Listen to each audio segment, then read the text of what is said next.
अनंत कोटि दंडवत सतगुरु देव को अपना विषय चल रहा था स्वरूप दिव्य दृष्टि। उसमें ये कहा जा रहा था कि इस विद्या का जो रहस्य है वो यह है कि ये योग सहित भोग में रहना है।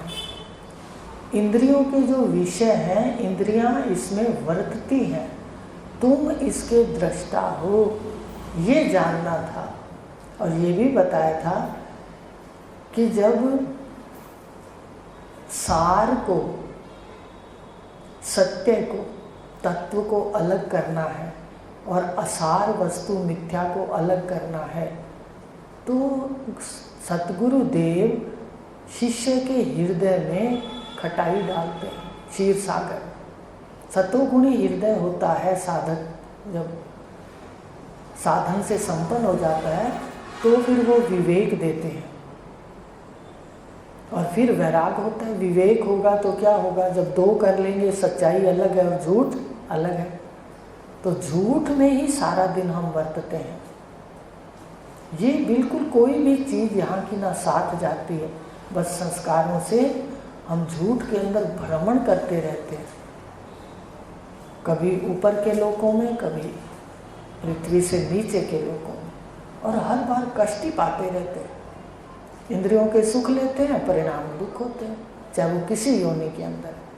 तो बताया कि ये ज्ञान के लिए श्रीमद् भागवत गीता का महत्व बताया कि इस सदग्रंथों में इसका सदग्रंथों में विशेष स्थान है। गीता जिसमें दिव्य दृष्टि दी है, 108 उपनिषद अपने पास हैं, जिसमें 40-45 तो लगभग पढ़ लिए, लेकिन श्रीमद् भगवत गीता जैसी एकदम क्रम से सब कुछ वो उपनिषद में मुझे आज तक इतना ही मिला। औरों में हो तो पता नहीं, पर 40-50 के बीच में ये बात नहीं आई। तो इसलिए इसको सर्वशास्त्रमयी भी कहा जाता है। सर्वशास्त्रमयी का क्या अर्थ है कि गीता में कर्म भी है, ठीक है, फिर कर्म से संन्यास भी है, कर्म निष्काम कर्म, योग भी है, मन की एकाग्रता के लिए योग भी है। 6ठे अध्याय में कहा है, अति ऊंचा न नीचा हो आसन, उस पर बैठे हिये की वासना तजे, दृष्टि ना सागर में राखे, दिशाएं त्यागे, कहा है से देखना त्यागे। तो कर्म है 6 अध्याय तक।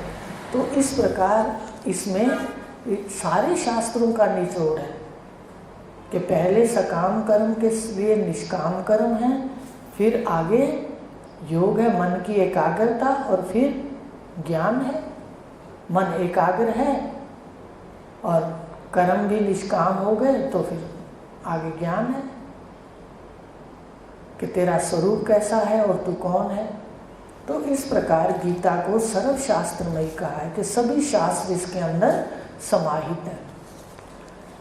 आज भी भारत में लगभग 108 उपनिषद मिल जाते हैं। 11 उपनिषद तो प्रमुख माने गए हैं। गीता उपनिषद ही ऐसा उपनिषद है जिसमें दिव्य दृष्टि का वर्णन क्रम से है।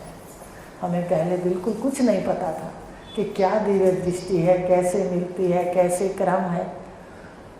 तो ये गीता से सतगुरु से सीखा। गीता सबके पास है, पर कौन जानता है, सबके घरों में लगभग है। विवाह के समय भी हमारे यहाँ गीता दी जाती है, दहेज के अंदर बेटी के। तो बताइए कब समझा था कि भाई गीता इस तरह से, इसमें दिव्य दृष्टि है इसलिए इसका महत्व है। तो इसका महत्व सभी ग्रंथों से अलग है। दिव्य दृष्टि की युक्ति, इसमें दिव्य दृष्टि की युक्ति इसमें छुपी होने के कारण गीता जी सभी उपनिषदों में प्रमुख है। भारतीय दर्शनों में सृष्टि के वास्तविक स्वरूप के बारे में, भारत के दर्शन है जो फिर कितने दर्शन हैं, आस्तिक दर्शन 6, नास्तिक भी हैं, आस्तिक हैं 6। तो दर्शनों के अंदर परमात्मा के बारे में, सृष्टि के बारे में, जीव के स्वरूप के बारे में अलग अलग विचार हैं। परमात्मा का साक्षात कराने में आस्तिक दर्शनों का पूर्ण योगदान है। आस्तिक दर्शन है ना, उनका पूर्ण योगदान है अपने आत्मा ब्रह्म तक ले जाने में। 6 दर्शन है, याद रखना। बाकी हैं और नाम तो क्या उसमें गिनने हैं। तो नास्तिक दर्शन जो है वो ईश्वर को नहीं मानते बस।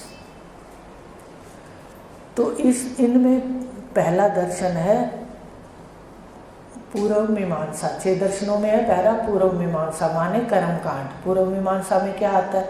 कर्म कांड है उसमें। इनके ऋषि जैमिनी भगवान हैं। दूसरा न्याय दर्शन, इनके ऋषि गौतम भगवान हैं। तीसरा वैशेषिक दर्शन, इनके ऋषि कर्णाद भगवान हैं। चौथा सांख्य दर्शन, जिनके ऋषि कपिल मुनि हैं। 5वां योग दर्शन, जिनके ऋषि महर्षि पातंजल हैं। महर्षि पातंजल को तो बाबा रामदेव जी ने फिर से समझ लो प्रकट कर दिया, चला दिया ना, देखो देश के अंदर उनकी संस्कृति को। छठा वेदांत दर्शन या उत्तर मीमांसा। छठा दर्शन कौन सा है जो पढ़ रहे हैं? वेदांत कहते हैं, माने जहाँ जानने का भी अंत हो जाता है। वेदांत 4 वेदों के ज्ञान का क्या हो जाता है? जहाँ लय हो जाता है एक महावाक्य के अंदर, तत्वमसि के अंदर, इसलिए इसको वेदांत कहा। और उत्तर मीमांसा भी कहा। जिनके ऋषि वेद व्यास जी हैं। वेद व्यास जी तो जानते हैं सभी, सुखदेव जी के पिता। और भगवान कृष्ण त्रेता में वेद व्यास जी विश्व गुरु थे, जगत गुरु माने गए थे वेद व्यास जी। भगवान कृष्ण के ज़माने में है। और वेद, उपनिषद, ब्रह्म सूत्र, श्रीमद् भागवत, हाँ उत्तर मीमांसा जिनके वेद व्यास जी हैं। इन सभी ऋषियों ने वास्तविक सत्य को जनवाने के लिए अलग अलग रहस्य बताए। अब देखो, जो तो जानकार है वो 6 के अंदर भेद नहीं करता। एक ने एक बात कह दी, अपना शरीर छोड़ दिया।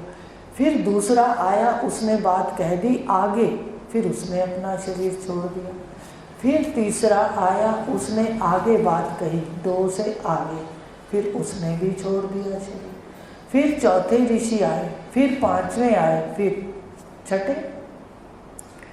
अब यहाँ पर जो श्रेष्ठ पुरुष हैं वो कहते हैं एक ही परमात्मा युग के अंदर क्रम से आकर सबको ज्ञान दिया। पूर्व मीमांसा में कर्म कांड है। कर्म किए बगैर पहले मनुष्य पशु की तरह रहता था, फिर हमारे ऋषि आए, फिर उन्होंने कर्म सिखाया। भाई चल, तेरे को पुत्र मिलेगा, तेरे को सुख मिलेगा, तेरे को वासनाएं मिलेगी, तू ऐसा काम कर, व्रत रख ले, यज्ञ कर ले, कुछ भी उन्होंने कर्म की प्रत को प्रतिपादित किया। सकाम कर्मों के बाद फिर ऋषि आए, उन्होंने कहा भाई निष्काम कर्म कर। देखो सीढ़ी है, पहले कर्म करना सिखाया, परमात्मा की आस्तिकता सिखाई, फिर निष्काम कर्म, उसके बाद ज्ञान सिखा दी। धीरे धीरे सीढ़ी चढ़ाया हमारे ऋषियों ने। लेकिन एक ही परमात्मा है, यहाँ भेद नहीं है, निंदा किसी की नहीं बनती, पर आगे कुछ और है। पूर्व मीमांसा से आगे न्याय, न्याय से आगे वैशेषिक, वैशेषिक से आगे सांख्य, सांख्य से आगे योग, और योग से आगे वेदांत। और वेदांत में वेद का अंत, जानने का भी जहाँ जानना शेष नहीं रहता, जहाँ करना शेष नहीं रहता, जहाँ पाना शेष नहीं रहता, ये वो स्थिति है। वेद, उपनिषद, ब्रह्म सूत्र, श्रीमद् भागवत गीता, ये तीनों ब्रह्मांड के सत्य को निरावरण करते हैं। कौन कौन करते हैं? 4 वेद। पर 4 वेद जंगल की तरह हैं, उसमें मंत्र ढूंढना ही मुश्किल है कि कौन सा मंत्र अलग ज्ञान वाला है और कौन सा कर्म वाला है, बीच बीच में है। तो इस प्रकार क्या है कि वो तो ऋषियों की कृपा है जो अलग छांट के दिए। तो वेद, उपनिषद, ब्रह्मसूत्र और श्रीमद् भगवत गीता, ये तीनों ब्रह्मांड के सत्य को निरावरण करते हैं। इन तीनों को वेद त्रयी या प्रस्थान त्रयी कहा जाता है। उपनिषद माने वेद भी बीच में आ गए, वेदों के उपनिषद हैं। अभी बताया था ना कि 31वां अध्याय जो है पुरुष सूक्त के मंत्र वो यजुर्वेद के हैं, और 40वां अध्याय है यजुर्वेद का ईशावास्य उपनिषद। तो ये जो वेद है उन्हीं को ही उपनिषद के मिला के वेद उपनिषद कह दिया। 3 चीज़ें हैं जो आत्मा का साक्षात कराते हैं। दूसरा क्या है? ब्रह्म सूत्र, श्रीमद् भगवत गीता, ये तीनों ब्रह्मांड का सत्य को निरावरण करते हैं। इनको प्रस्थानत्रयी, वेदत्रयी कहते हैं। प्रस्थानत्रयी आत्मा ब्रह्म ज्ञान का प्रमाण ग्रंथ है। प्रमाण ग्रंथ समझते हो? जैसे कोई किसी की शक्ल देखते हो, रूप देखते हो, तो कोई कहता है आप उसको जानते हो, कोई पूछता है आप उसको जानते हो, आपने उसको देखा है? आप कहते हो हाँ मैंने अपनी आँखों से देखा है, तो वो आगे नहीं बोलता, क्योंकि आपने प्रमाण दे दिया कि देखना किससे होता है? आँखों से, और मैंने आँखों से देखा। तो रूप का प्रमाण कौन है? नेत्र। ऐसे ही अपने स्वरूप में आत्मा का जो ज्ञान है उसके बारे में ये इसमें जो मंत्र है वो प्रमाण है। कोई भी बात है उसको दिखाने के लिए इनके मंत्र हैं, वो दिखा देते हैं। जैसे रूप से, आँखों से क्या देखा? हमने रूप को देखा। ऐसे इन मंत्रों से क्या देखा? हमने आत्मा और ब्रह्म का साक्षात किया। सब बैठे हो, देखो क्या हमें पता था ये शरीर नश्वर है? क्या हमें पता था कि मैं प्रकाश स्वरूप हूँ? क्या ये पता था कि प्रकाश स्वरूप ही ब्रह्म स्वरूप है? तो नहीं था पता। तो ये इन मंत्रों के द्वारा, सतगुरु देव की कृपा के द्वारा, श्रवण के द्वारा ये साक्षात हो गए। तो मन अपना स्वरूप कौन दिखाएंगे? उपनिषद के प्रस्थानत्रयी के मंत्र। तो गीता भी उसमें स्थान रखती है। 3 ही प्रमाण ग्रंथ हैं ब्रह्म के साक्षात के लिए, आत्मा के साक्षात के लिए। 3 ग्रंथ हैं। कौन कौन से? एक तो उपनिषद, ठीक है, दूसरा ब्रह्म सूत्र, और तीसरा श्रीमद् भगवत गीता। लेकिन कमाल है, बिना तत्वज्ञ पुरुष के तो सबके घरों में वेद भी 4 इतने लोग पढ़ते हैं। हमने भी पढ़े थे 4 वेद पहले, तो कुछ भी नहीं दिखा। और आज एक शब्द पढ़ते हैं तो सामने स्वरूप प्रत्यक्ष हो जाता है। तो ये उन्होंने कहा ये प्रमाण है आत्मा के साक्षात्कार के। हमारा आत्मज्ञान, अब ध्यान से सुनना, जो कहीं भी जाते हैं हम तो ये बात ध्यान दें कि कैसे हर वस्तु सिद्ध कैसे होगी। कौन सी बात जो कह रहे हैं वो बिल्कुल स्वतः सिद्ध है या बिल्कुल सही है, इसको देखने के लिए 3 बातें हैं। क्या देखना है? हमारा आत्मज्ञान अनुभव सिद्ध तब होता है जब सतगुरु तत्व ज्ञान से श्रवण हो, सतगुरु के तत्व ज्ञान से हमारा श्रवण हो। देखो सबसे पहले तो हमें पता हो, हमने सुना हो कि आत्मा कैसा है। आत्मा 3 शरीरों से परे, पंचकोशातीत, 3 अवस्थाओं से अलग पता हो ना। पहले तो पता होगा, कोई एड्रेस होगा तो ही हम चल करके जाएंगे और वहाँ पर पहुँचेंगे। तो पहले तो श्रवण हो, पता हो हमारे को क्या है, फिर क्या हो। ये 3 बातें होना जरूरी है, तब साक्षात बात सिद्ध होगी। पहले तो हमारे को ज्ञान हो, आत्म तत्व ज्ञान से श्रवण हो, फिर हम उस श्रवण का अनुभव करें। अच्छा, फिर बैठ के अनुभव करें। किसी ने कह दिया 3 शरीरों से परे है, तो मैं अपने 3 शरीरों को पहले देखूं, फिर इससे परे देखूं, स्थूल से, सूक्ष्म से, कारण से, ऐसा अनुभव करूं। सिर्फ ये नहीं कि सुन करके याद कर लूं और फिर सुना दूं, वो एक पहली स्टेज है। आगे ये भी होना है। सुन करके याद किया, याद करके अनुभव करो। पहले ज्ञान हो, सतगुरु द्वारा ज्ञान, अपना अनुभव और इन तीनों में से एक का प्रमाण। फिर से सुन लो, कौन कौन सी तीन बातें हैं?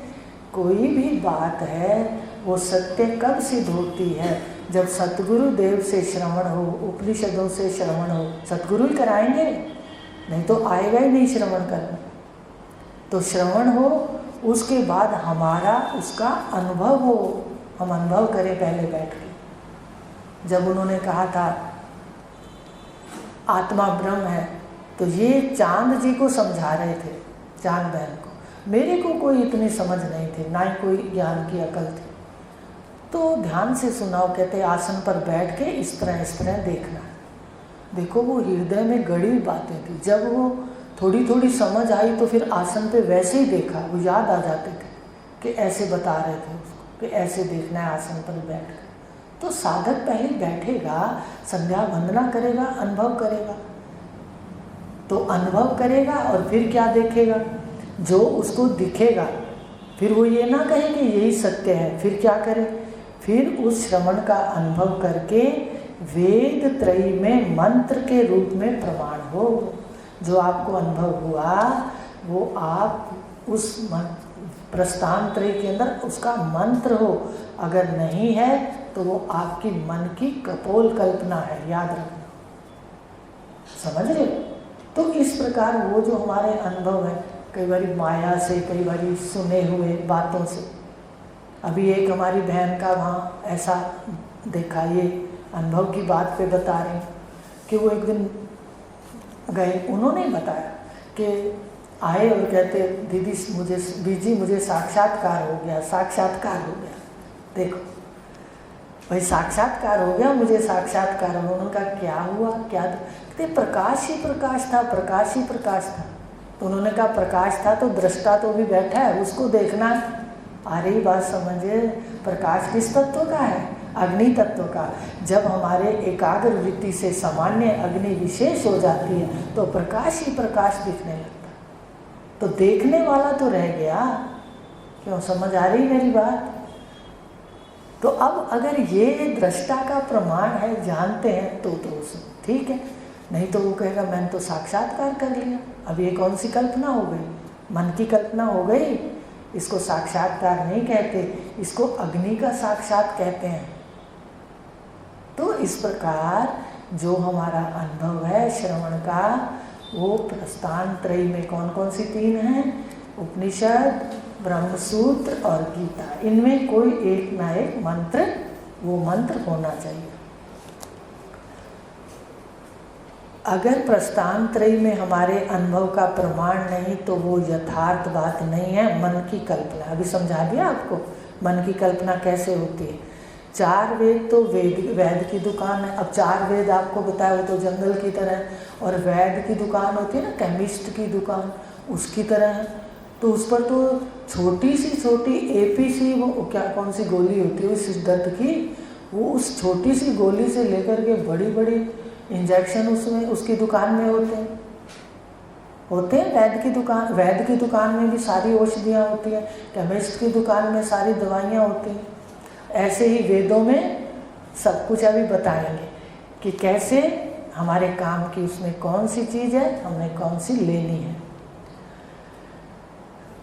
चारों वेद तो वैद की दुकान है। वैद की दुकान पर शारीरिक विकारों को दूर करने की औषधियाँ होती हैं। छोटी से छोटी बीमारियों से लेकर गंभीर बीमारियों की सभी दवाइयाँ होती हैं।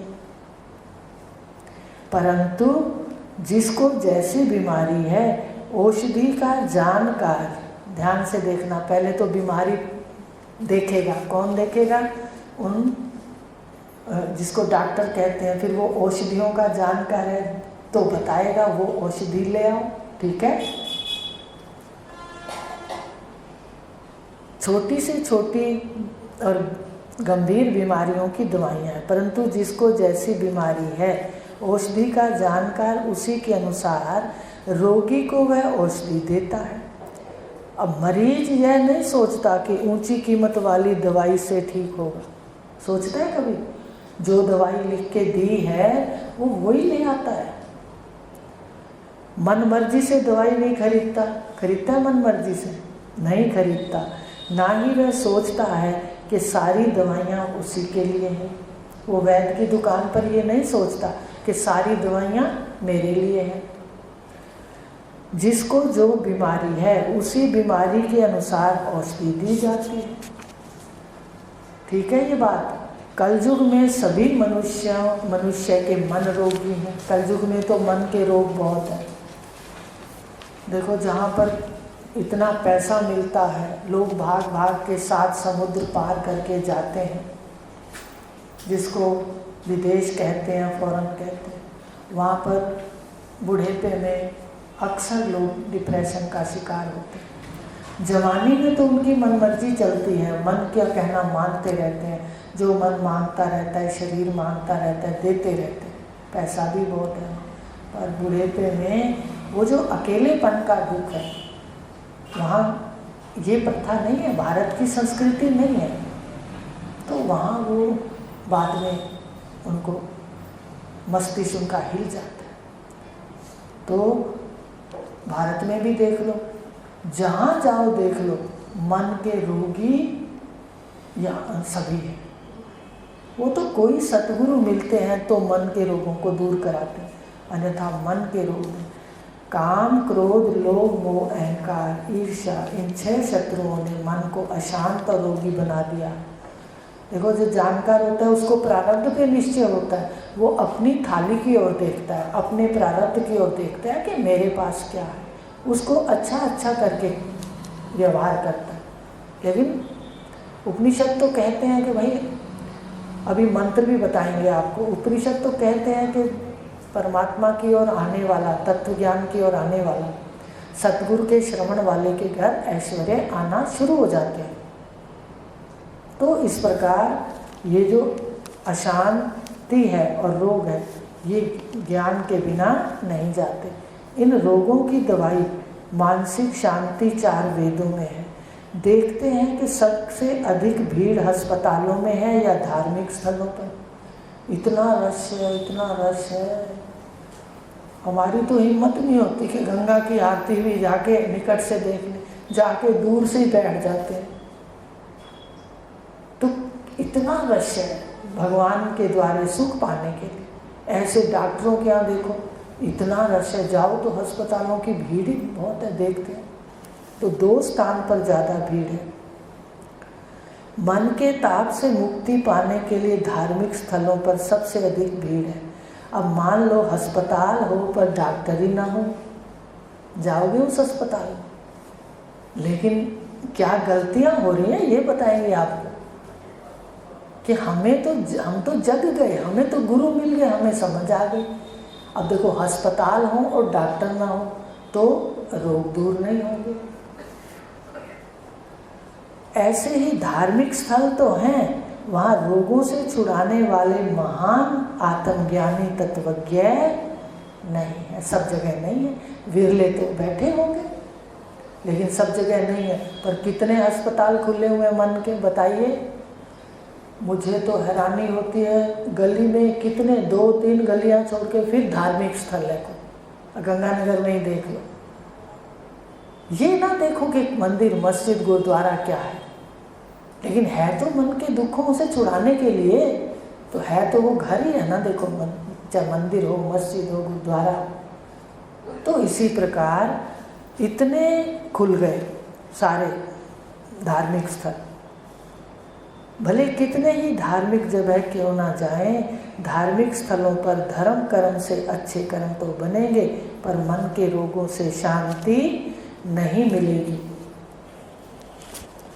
इसलिए धार्मिक स्थल पर भी धर्म और वेदों का ज्ञान होना जरूरी है। वेदों में कर्म, उपासना, ज्ञान गिनते जाना। कर्म, उपासना, ज्ञान 3 हो गए, और गुणातीत 4 प्रकार की साधना के मंत्र हैं। देखो, 4 प्रकार की साधना है। कर्म की भी है, सकाम कर्मों की है, वृदारण्य के अंदर आया, पुत्र कैसे और पुत्री कैसे, क्या क्या खाओ तो पैदा होते हैं, कितना आसान है दिया हुआ।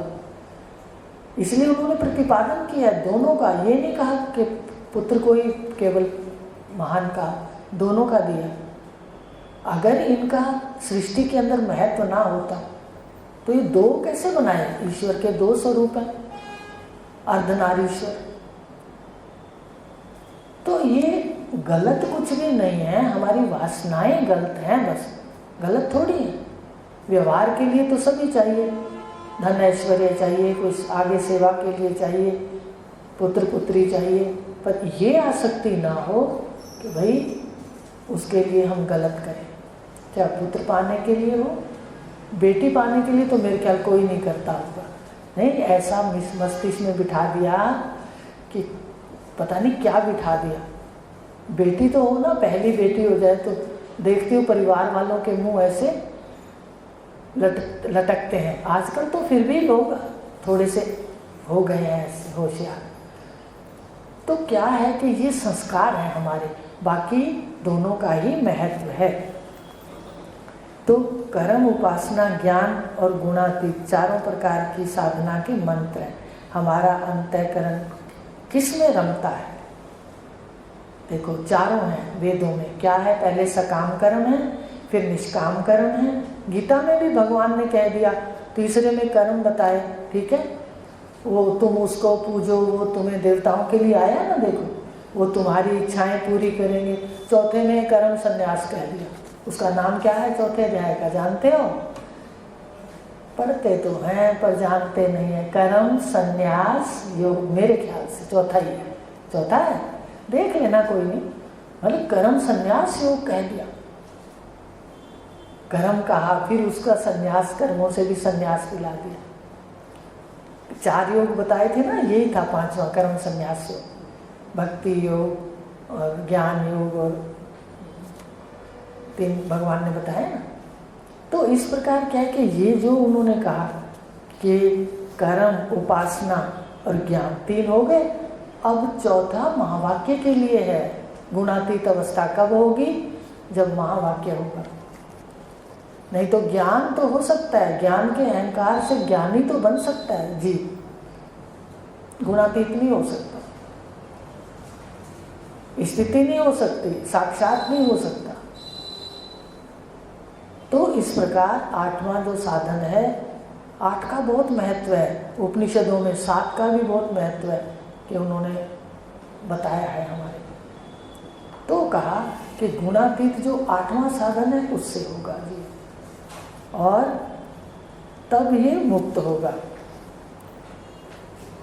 वेदों में कर्म, उपासना, ज्ञान और गुणातीत चारों प्रकार की साधना के मंत्र हैं, चारों प्रकार के हैं, ठीक है। अब क्या सारे वेद किसके लिए?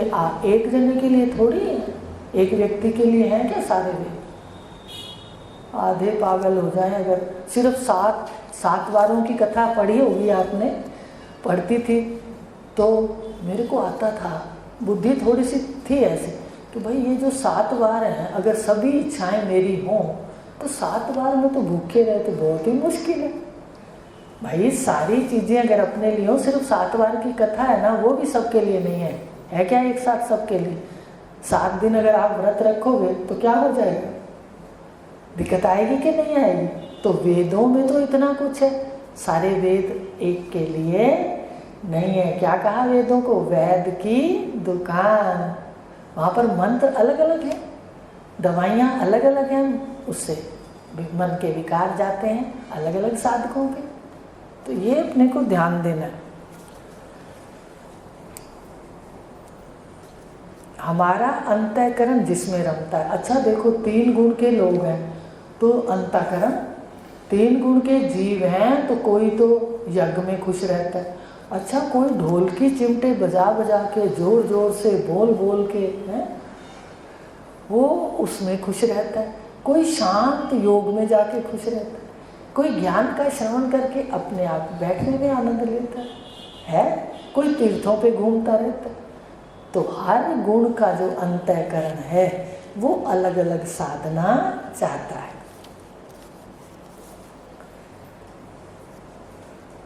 किस इच्छा से पूजा पाठ चाहते हैं, हम कैसा फल चाहते हैं, किस गुण का अंतःकरण है, हमें उसी के अनुसार उपासना अच्छी लगेगी। अगर कर्मों में आकर्षण है तो वेदों में से हम कर्मों के मंत्र को चाहेंगे। भाई कर्मों में अगर है ना इच्छा तो हम कर्म कांड में चले जाएंगे, कोई यज्ञ करेंगे या कोई और कर्म करेंगे तो कर्म में रहेंगे। भावना प्रधान मन है, भावना प्रधान कहते हैं दयालु मन।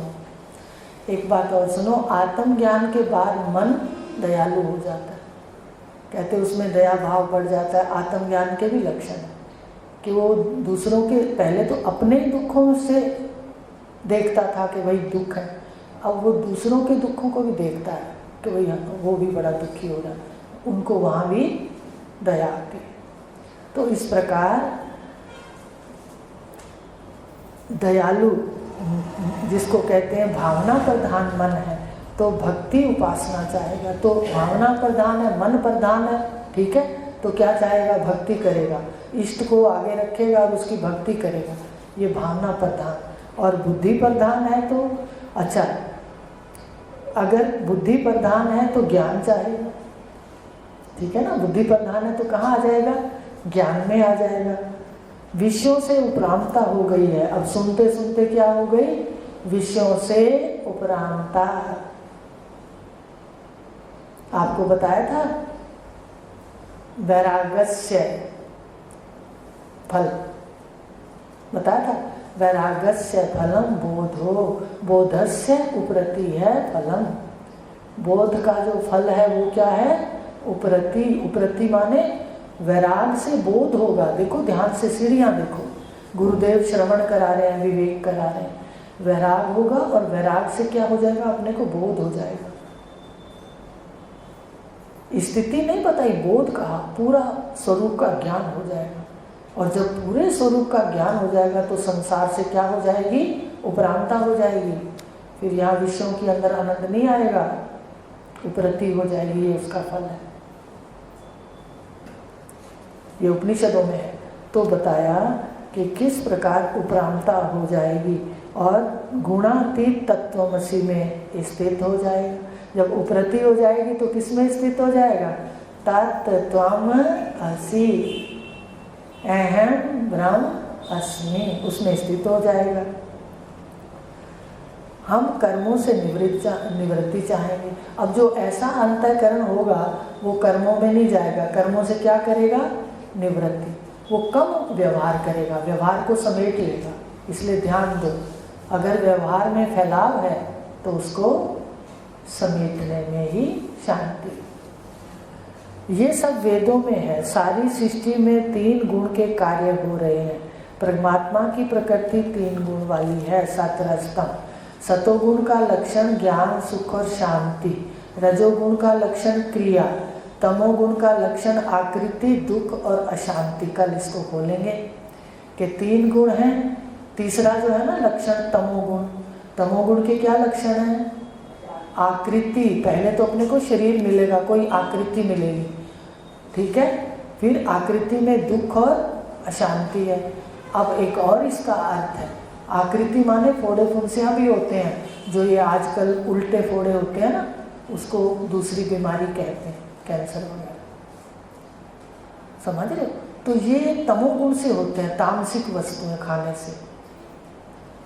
अभी कई बार व्यवहार के अंदर देखती हूँ, कुछ लोग सिर्फ एक रंग का कई बार नोट करते हो, कहते इसलिए नहीं, हमें क्या पता सहज में हो रहा है या वो मर्जी से कर रहा है। तो एक रंग के खाने की बड़ी, एक तरह का खाने का बड़ा अभ्यास देखते। जब भी एक तरह का खाओगे तो शरीर में वो गुण कोई भी है, तम खाओगे तो उसमें तो ये विशेष हो जाएंगी बीमारियां जल्दी।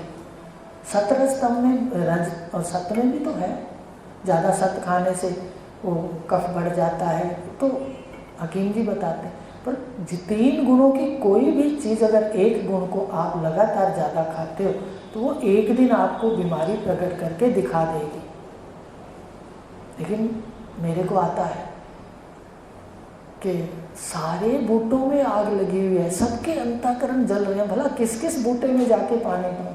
अब इतनी अपने पास शक्ति नहीं, और फिर कोई मानता भी नहीं जल्दी से कि भाई प्रकृति हमें यही समझा रही है कि हर रंग का खाओ, हर मौसम के अनुसार। हर मौसम में सारे रंग के फल आते हैं,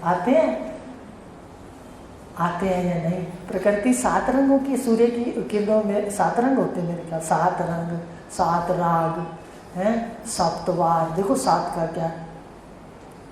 तो इस तरह से क्या ये जो है हर रंग की वस्तु खाओ, हर रंग का कपड़ा पहनो। लेकिन जब हम एक तरह का खाते हैं ना और तम वाला खाते हैं तो ये बीमारियां विशेष रूप से हो जाती हैं, जो आज सबसे ज़्यादा। तो इस प्रकार कल इसको लेंगे कि सतोगुण का सुख है, शांति है, सत का रज की क्रिया सारे विश्व में हो रही है, शरीर में हो रही है। तमोगुण की आकृतियां हैं सारे शरीर में, सारे ब्रह्मांड में। उसमें क्या क्या छुपा हुआ है? अशांति और दुख, ये 2 चीजें छुपी हैं। कल लेंगे। हरि ओम। शांति शांति। ओम पूर्णमदः